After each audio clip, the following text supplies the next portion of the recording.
not have to explain all EUDR, which is already explained by Pak Adil. I think I can do this. No? Can I?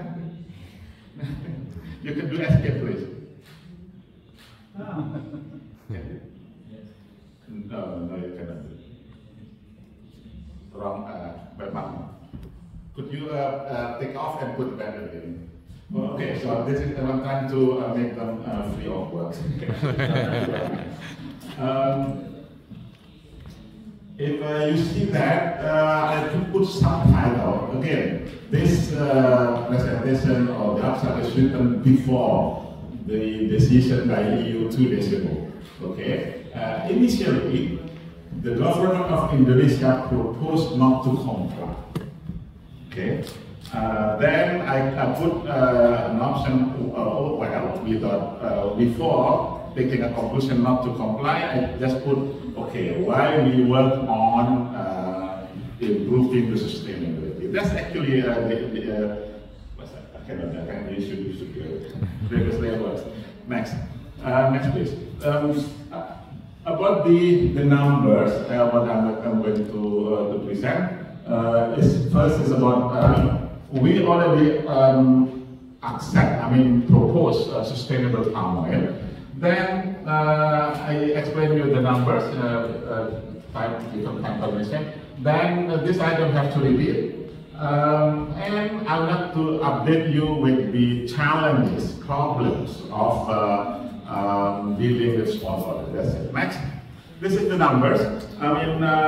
We already adopted the 3 certification. One is RSPO, the second is ISCC. Both are voluntary and global. Okay, whatever sustainable carbon certificate. Then in Indonesia we have our own ISPO. Okay, that certification should comply with the some elements of EUDR. It's actually based on what I'm going to share. Next, please. This is the numbers. The price of palm oil during COVID. The price is very high. If you want to see the soybean, this is soybean with this price table. This is the real shock over there. They're now stabilizing compared with other vegetable oils. Next, please. There is data by Oil World. If you want to go to want to see the detail of palm oil, just go to that Oil World, which is one of the promoters of vegetable oils, anyway, based in the US. According to them, soybean is the most efficient vegetable oil in terms of producing the palm oil per hectare per year. Look at the comparison here. Palm oil is here producing 3.5 tons of oil per hectare compared to other oils. That's starting the jealousy of other palm oil producers to the palm oil. That maybe I'm wrong, that this is the subjective opinion among Indonesia. Next. Pak Fadil mentioned earlier, how do we do? 40% of palm oil producers are smallholders. So, while you can use it as politics, you can use it as a vehicle to propose. How much? 55% is private sector. Sometimes people compare with the initial development of palm oil. Here, the majority is state-owned enterprises. Okay. This is only smallholder. This is private sector. Now, flip it. State-owned enterprise only 4%, which is interesting. Next, please. The structure of smallholder partnership with other holders is quite complicated. It's really complicated. So, if you want to understand smallholders, there are at least 5 models of development. We call it IDCOM, Independent Smallholder Collaborating with Company, IDNGO with NGOs, IDNID with middlemen, KPI is called dari Koperasi Primer untuk Anggota Scheme, actually smallholders. That has actually become one of the partnership. That next is really tail, okay, and nucleus as the smallholder. This is the research conducted by my student Nia Hidayat, which is she does everything to really picture the complexities. Next, please. There's only numbers.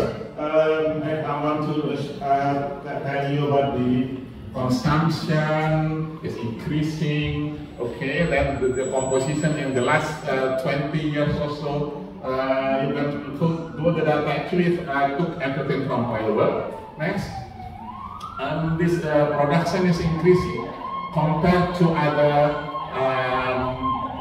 vegetable oils. Indonesia and Malaysia.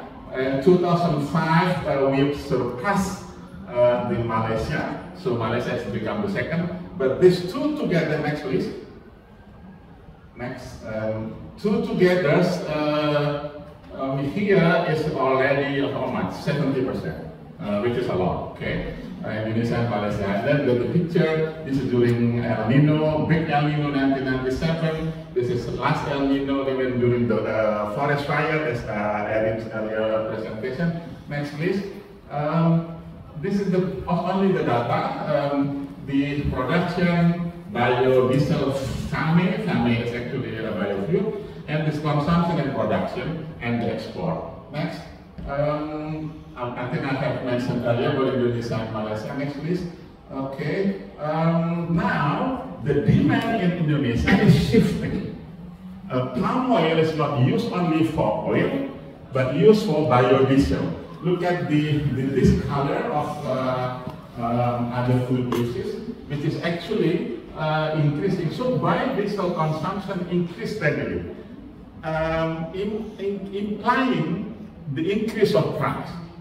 If you remember 2022, it was a big mistake, if you want to call it, by the government by banning the export. Then the price is down and everything is up again. Okay, next, please. Then about the UDR. I don't have to repeat this, as Fadil already mentioned, but compared to all 7 commodities which is banned by EU for deforestation, palm oil is the most affected. I don't have to repeat that, but Fadil already mentioned. Next, please. Okay, so my proposal, I think we used to propose to promote and propose the ISPO. As there are some rules and regulations comparable to EU DR. ISPO is really mandatory. Okay, everybody has to do ISPO. But now we have the problem because that certificate is not really accepted by the global markets. So, but the politics behind that, Indonesian government, I think, will continue with implementing this because there are some local action. This guy is working hard in the last 3 months or so, joint task force, to really negotiate what are the similarities between ISPO and UDR. They keep working and working. I think last time the decision they meet. I think they met 22nd, I believe, of September. 12th of September. Then one of the reasons is okay. The conclusion is almost the same. We should delay the implementation of that. I just received information from Pak Rashid, from Pak Danak, the letter from Congress to President Biden. The Congress request President Biden to postpone for 24 months. This also then Indonesia deal with an ambassador in Jakarta. So it is meaning we are partnering with the US in trying not to comply with UDR. That's a lot of diplomacy take place. Next, please. I have the data. This is echoing what Dr. Vogel earlier mentioned. Our deforestation, after we did moratorium, the moratorium is still until in effect. Look at declining deforestation. No question about that. This is from independent sources, from Trace, if you want to go to the data, Trace supply chains, and the production is here. This is one of the arguments being used by the Joint Task Force. Look, we have worked hard to reduce deforestation. The problem is the definition of Indonesian deforestation is different, much different from the definition of deforestation by EU, even by FAO. So I think the task force is working on that, which is good, trying to see the convergence, the convergence between the two regulations. Next, please. This is export. You can see that the export to Europe declining. Okay. There's export to Europe declining. Next, please. Now the homework is at home for EUDR. The homework is how to improve the productivity of our smallholders. If you see that, it's a lot of opportunities to close the gap. This is the FFB potential, which is 30 tons per hectare. How much our performance? It's only half. Both large plantation and smaller. Smaller, of course, it's smaller. If you measure in terms of CPO, this is in terms of FFB. FFB is DBS. It's also declining. That's the key. So we have two homeworks, diplomacy and at home. At home is how to increase the productivity of smallholders. At the same time, maintaining the sustainability. Next, please. We try to do replanting because agronomically, if palm oil has reached 25 years old, the productivity must decline.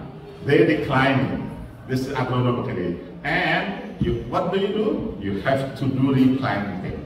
That's the issue. How much we do replanting? The one that's been over 25 years, which is 20% require replanting if you want to maintain the productivity. Okay. Then the government allocates money. The money is about 30 million of support for replanting for 1 hectare. It's not enough, of course. How much the cost of replanting? It's about 70 million rupiah, 60 or 70. So this is why the target of replanting is very small. From 500, we only have 53,000. So last week, the government proposed, maybe already made a decision for the next government, the replanting is increasing, the amount of replanting fund, I think, is increasing twice, become 60 million, to really achieve that this requires replanting. Otherwise, we cannot catch up with the challenge. Next, maybe my last slide. Next, please. Okay. So the policy challenges is actually number one, how to increase the yield or the productivity through adequate assistance, empowerment, market incentives, access to financing, and modern production technology, which is also lacked among our smallholders, and providing assistance to raise awareness on the importance of sustainability. Then acceleration, the BSR is replanting, peremajaan sawit rakyat. Partnership, legal certainty, simplification of procedure for obtaining recommendation. This is the deal. If you want to do replanting, you apply for the government money and you do not have recommendation from Kepala Dinas, you will not get it. That Kepala Dinas sometimes ask for money. This is the reality. So this, my point is to simplification. Then increasing legal certainty, as mentioned earlier. The Joint Task Force needs to be more flexible and need to ensure more affordable requirements for oil palm smallholder. Already 15 minutes. EU needs to be more consistent with its commitment to assist smallholders and develop partnership to through product traceability, processes, capacity building, and financing technology. I think I stop. Thank you very much. Thank you so much. Like this, okay. So far, food estate is coming from not Philippine forests. This is my understanding. I think I have visited food estate location 4 times in Central Kalimantan, 1 time in North Sumatra, 1 time in East Nusa Tenggara. I haven't been in Merauke. As far as I know, except the one in Central Kalimantan, some part of Gunung Mas, everything is from not Philippine forest. What it is in the Papua is Philippine forest. That I haven't visited. So. This is one. That's my question, because we have to face that. Right, yeah. The one I visited in Central Kalimantan, it was no at the time that the soldier, a general, military general, took me all the way to Gunung Mas. That's a conversion of the college is not Philippine, not a production forest and conversion forest. But in that location, I think the performance is not good enough because the soil is still acid. You cannot grow crops in acid soils. So my opinion, at least it takes 4 or 5 years to really become a stable crop production field. So the next 5 years in Papua even, I think it's not going to have a production center, in my opinion. But I may be wrong. And Papua is quite complicated. It's not only acid soil, but they contain a lot of ferro, iron ore, which is also poisonous for the crop. Have to be flushed and washed and then become productive. It takes time, I believe. So realistically, it's not going to become a food center in the next 5 years. That's my opinion. Maybe I'm wrong. Okay, 1 minute left. Unfortunately, we have to keep time. Okay, that's a quick question. Very quick question. Thank you so much. So as an orangutan researcher and somebody who studies biodiversity, I'm often posed the question from the public in the United States, should we not buy products with palm oil? And my response is always, no, you should. Because if you stop buying palm oil, then Indonesia will not have an income that depends on this palm oil, but also because there's just going to be something else that's less sustainable that becomes planted instead, a different type of oil. And because palm oil does have such high productivity, we should not boycott palm oil. And this is what I say, it'll be worse for orangutans and wildlife if we boycott the palm oil. Would you agree with that statement? And what would you suggest that I tell people when they ask me these questions? Okay. Thank you very much. I answer two ways, okay? One way, we should do a positive campaign, at least for the publics in the United States, because it's not too late. In Europe, it's already too late. In Europe, even for school meal children, okay, there is a label that this food does not contain palm oil, something like that. I haven't seen that in the US. So we still have the positive campaign, and Pak Atasha could help you later, help generate funds for that. That's the only way I could say for the students, similar to American university or schools campaigning to school children. Okay, food is not from groceries, but food is from farmers. So this kind of thing. The second, that's probably one way to really communicate about the sustainability. I think until now, as I believe, Indonesian government will still maintain the moratorium consistent. Okay, there are some companies which is sneaking in terms of, okay, I'm opening up the old permit that I have gotten to think like that. So, so far, there's no expansion. So far, there's no expansion. If you see, the data is really declining. So from that, so we have to work on, again, I mentioned earlier, about the definition of deforestation. One group of researchers at IPB, they're trying to treat palm oil is really categorized as a forest, which is also against by some other people, and so this kind of thing. Then we have carbon balance, that's one way, and I invite you probably, researchers in the US, should go more on the palm oil, because we did research as well in terms of food security. I think there's been a publication, especially by Australian researchers, Denmark researchers, and so on. So palm oil farmers much better in terms of livelihood and nutrition level compared to rice farmers even. So this kind of thing. The question is, sustainability is not only about that one issue is only, you see the sustainable development goals become responsible consumption, responsible production, and so on. So lots of things open up for us as researchers to really take different perspective for that. That probably we should contribute to public education, hopefully. Okay, thank you so much, Pak Inul. I think before we conclude our last sessions, I would like to distribute the certificate of participations.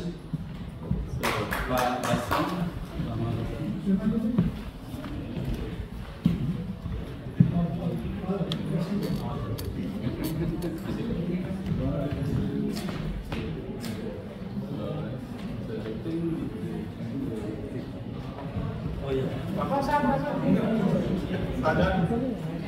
Oke, Pak Bustanul, yang pertama.